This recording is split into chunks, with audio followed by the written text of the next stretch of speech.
हरे कृष्णा, राधे राधे। हम सभी साधक श्री सुदर्शन सिंह जी चक्र द्वारा लिखित पुस्तक नंद नंदन का श्रवण कर रहे हैं। आज का प्रसंग है भद्रसेन। अक्रूर आए और अपने राम श्याम के साथ हम सब मथुरा चले गए। यहाँ बड़े गोप बहुत डरते थे, कंस थे। पता नहीं कितना बली और भयानक बतलाते थे, किंतु उसे और उसके सहायकों को दाऊ दादा की सहायता से हमारे कन्हई ने खेल में ही मार दिया। मथुरा के लोग भी कैसे हैं, हमारे गोपाल को सब भगवान कहने लगे। मेरा तो उस महानगर में मन ही नहीं लगता था। दाऊ दादा और श्याम सुंदर भी दिन भर लोगों की व्यवस्था में ही व्यस्त रहते थे। हम सबसे केवल मिल जाया करते थे। ऐसे में कैसे मन लगे। बाबा ने लौटने का निर्णय किया। हम सब वृंदावन आ गए। हमारा कन्हई बहुत चतुर है। मथुरा से हम चलने लगे तो मुझसे बोला, यहाँ के लोग मुझे छोड़ना नहीं चाहते, तुम सब चलो, मैं इन लोगों को नगर में ले जाकर फिर चुपचाप आ जाऊंगा, मार्ग में ही मिलूंगा तुम्हें। सचमुच वह मार्ग में ही आकर हमारे छकड़े पर बैठ गया। मैंने तो देखा भी नहीं कि किधर से आया।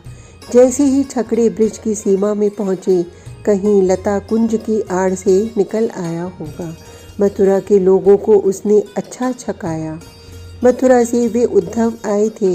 मथुरा के लोग बहुत विद्वान होंगे। उद्धव भी बड़ी बड़ी बातें करते थे, किंतु मैया कहती है कि बहुत पढ़कर कभी कभी व्यक्ति पागल हो जाता है, बहकी बातें करने लगता है। उद्धव मुझे ऐसे ही लगे। कहते थे कृष्णचंद्र ने उन्हें भेजा है, उनका संदेश लेकर आए हैं, वे भी कभी आवेंगे ब्रिज में। कन्हई का ही पटुका वनमाला वे पहने थे। कहीं मार्ग में हमारा गोविंद मिल गया होगा उन्हें। इसे तो किसी को भी अपने वस्त्र माला आभूषण पहनाकर सजा देने की धुन रहती है। उद्धव को सजाकर परिहास किया होगा कि वह मथुरा जा रहा है और उद्धव उसका संदेश पहुंचा दे वृंदावन। बहुत सीधे भोले थे उद्धव जी। उन्हें क्या पता कि नंदलाल कितना नटखट है। उद्धव जब तक यहाँ रहे उनसे कन्हई कभी मिला नहीं। मिलता भी कैसे, उद्धव तो कभी हमारे साथ गायें चराने आए नहीं। वे बालिकाओं के साथ ही भटकते रहे इधर उधर। पता नहीं इन नगर के लोगों को गाय चराना आता भी है या नहीं। हम सब बाबा के साथ गए कुरुक्षेत्र ग्रहण स्नान करने। कन्हई ने कहा था कि वह कुछ आगे जाएगा। आगे जाकर तो वह यादवों का अग्रणी बन गया। हम सबका ऐसे स्वागत करने आया जैसे सदा उन लोगों के साथ ही रहता हो। कुरुक्षेत्र की भीड़ भाड़ भी कुछ अच्छी नहीं लगी। मेला तो बहुत बड़ा था, किंतु हाथी घोड़े रथों का वह भब्बड़, उसमें हम बालक तो विवश हो गए बड़ों के साथ साथ ही रहने को। अकेले पड़ो तो फिर साथ के लोग मिलने से रहे। इतने अपरिचितों की भीड़। कन्हई ही है कि वह कोई भी हो सबसे शीघ्र परिचय कर लेता है। कुरुक्षेत्र में वह हम सबके साथ ही न रहता होता तो मैं वहाँ बाबा को दूसरे ही दिन चले आने को कह देता। कन्हई ने कुरुक्षेत्र से भी हमें पहले भेज दिया। ये यादव मिल जाते हैं तो शाम को छोड़ना ही नहीं चाहते। हमारा गोपाल फिर किसी प्रकार उनसे पिंड छुड़ाकर आया होगा।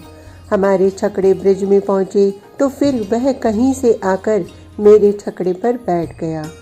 लेकिन यह बात मेरे मन में पक्की नहीं बैठती कि श्याम सचमुच इस बार साथ आया। मैं छकड़े में सो गया था। हो सकता है कि मैंने स्वप्न देखा हो सखा के साथ आ जाने का। ऐसा नहीं होता तो ब्रिज में सब दुखी क्यों है। दाऊ दादा द्वारिका आए थे। वे यहाँ जब तक रहे मुझे तो यही लगता था कि श्याम भी कहीं समीप ही है। दाऊ से दूर तो वह रह नहीं पाता।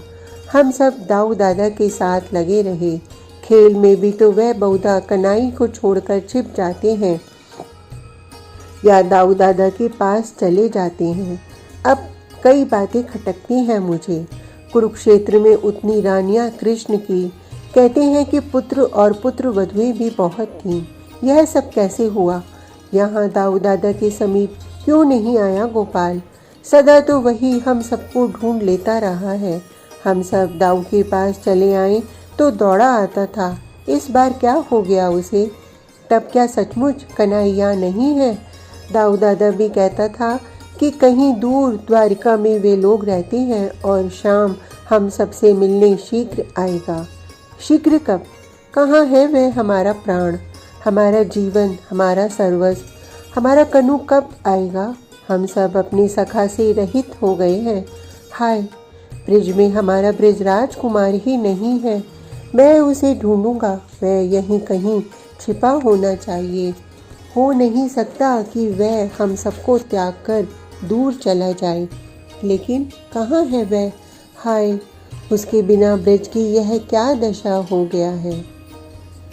स्वर सौष्ठव सब शांत हो गए, शब्द नहीं अब होता।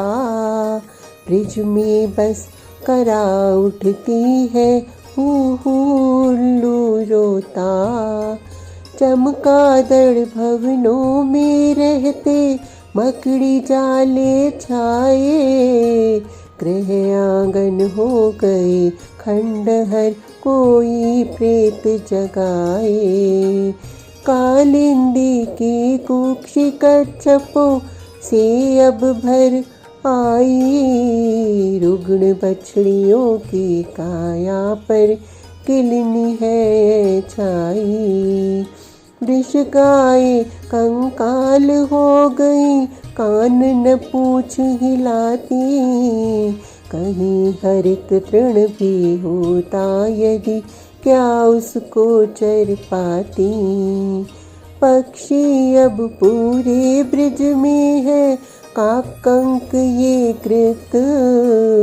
घूम रहे हैं लोग प्रेत से इस शमशान के सिद्ध। भूल गई है मृत्यु कदाचित अपना मार्ग इधर का। इसीलिए शव सड़े नहीं है ब्रिज जीवनहीन कभी का। मार न देते महासर्प को उसके मुख में जाते।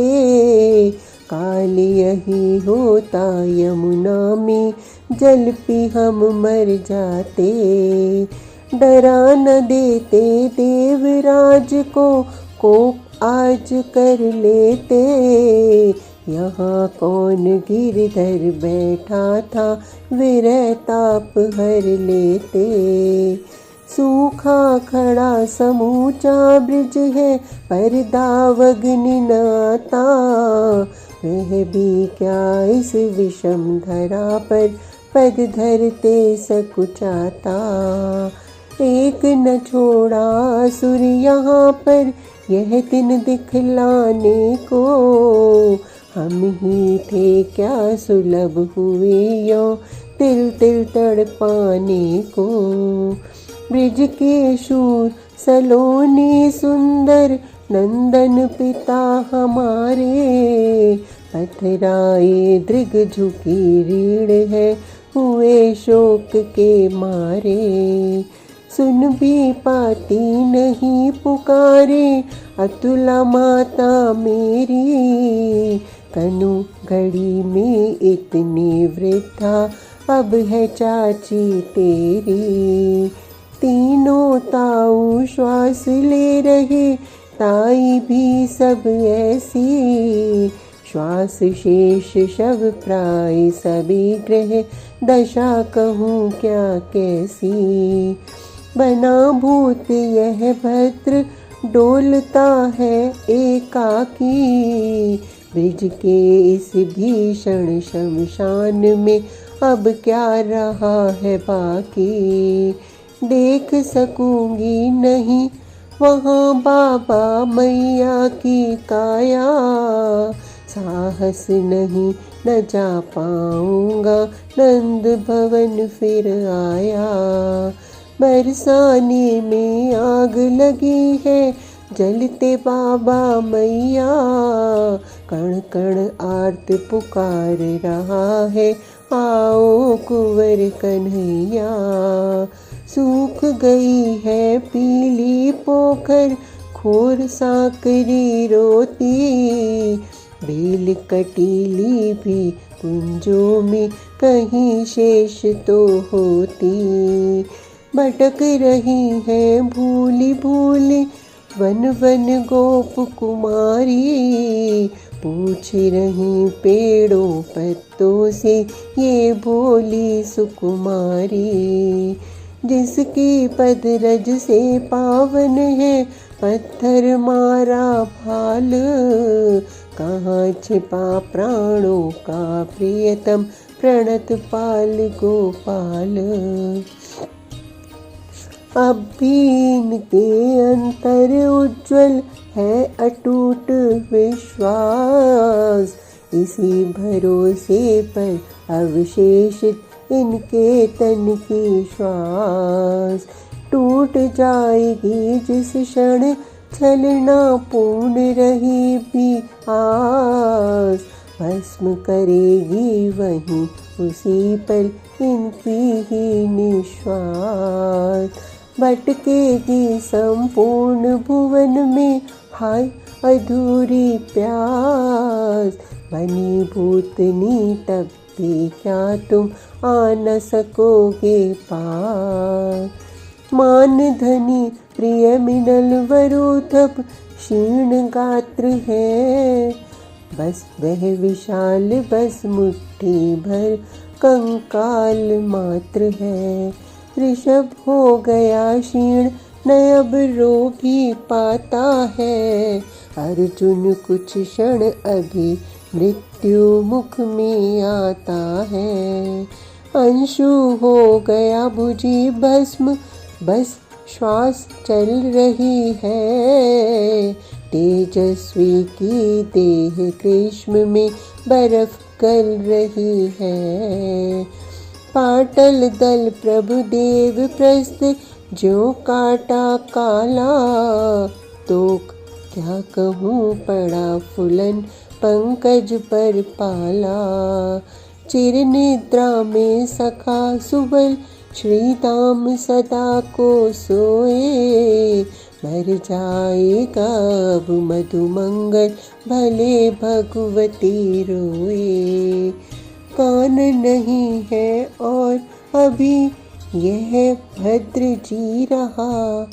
प्राण नहीं पर अहो भटकता देह फिर रहा। मरणोन्मख है महाभाग रस राज नहीं जो। चला गया श्रृंगार सड़े यह साज धरा जो। सुखी हमारा श्याम रहे इतना कहता है। हुआ सभी निश्चय भद्र भी अब मरता है। भूखे श्वान श्रृगाल कंक कोई आ जाए। नोच नोच भर पेट खुशी से इसको खाएं। कृष्ण करो का साग्रह माखन मोदक खाया।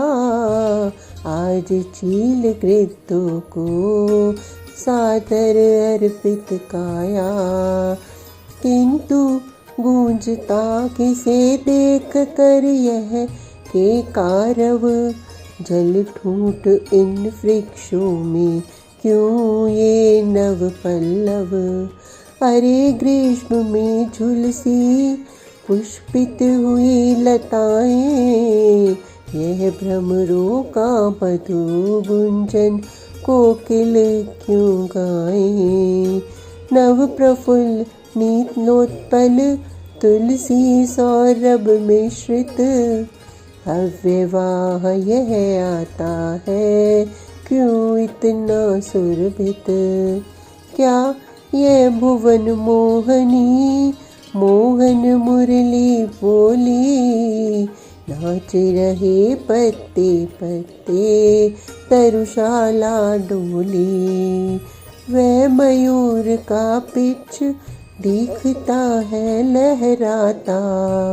वह विद्युत प्रीताप अहो पटुका फहराता। दौड़ो सब दौड़ो आ गया कन्हई। लो यह उसकी स्नेहपूर्ण ध्वनि पड़ी सुनाई। ब्रिज का जीवन प्राण ज्योति सर्वस्व हमारा, लो ये हस्ताया नटखट कनु हमारा। अब यह एक एक सखा को उठाने लगा है। तोक ने उठते ही इसका कर पकड़कर हिलाया। तू कहाँ चला गया था? मैं कहाँ गया? तुम सबसे पृथक मैं कहीं जा सकता हूँ? कन्हई के विशाल नेत्र भर आए हैं। तुम ही सब मुझे छोड़कर यहाँ छिपे बैठे हो, और मुझे किसी ने पुकारा तक नहीं। किसी ने पुकारा था मुझे? सचमुच हम में से किसी ने भी तो नहीं पुकारा था। ऐसा तो कभी नहीं हुआ कि हम पुकारे और हमारा श्याम दौड़ता न आए। तू कहाँ जा रहा है? सुबल को यही दौड़ जाने को उद्यत देखकर गोविंद ने पूछा।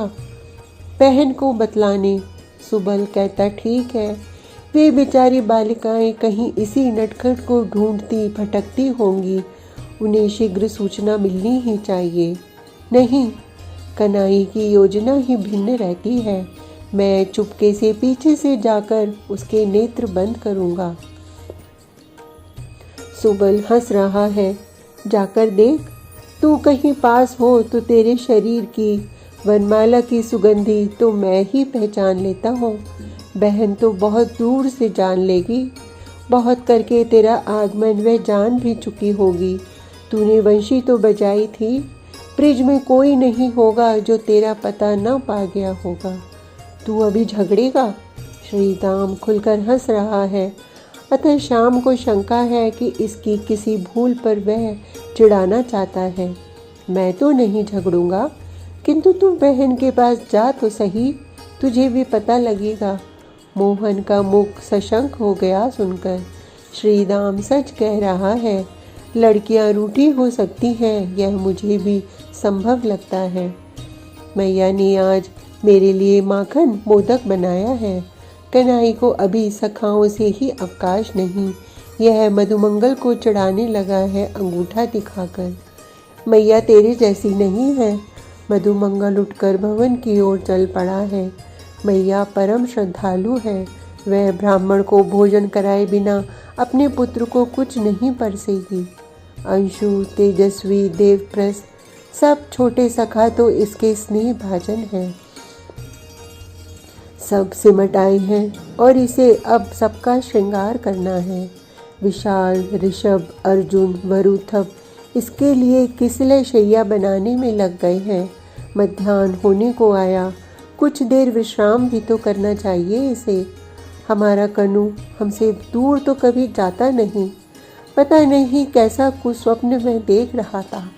हमारी गाय स्वस्थ है, सुप्रसन्न है, और हमारे वृंदावन से सुंदर स्थान तो इस संसार में कहीं संभव नहीं। इस समय कनु शांत है। इसे पल्लव तल्प पर विश्राम करना चाहिए।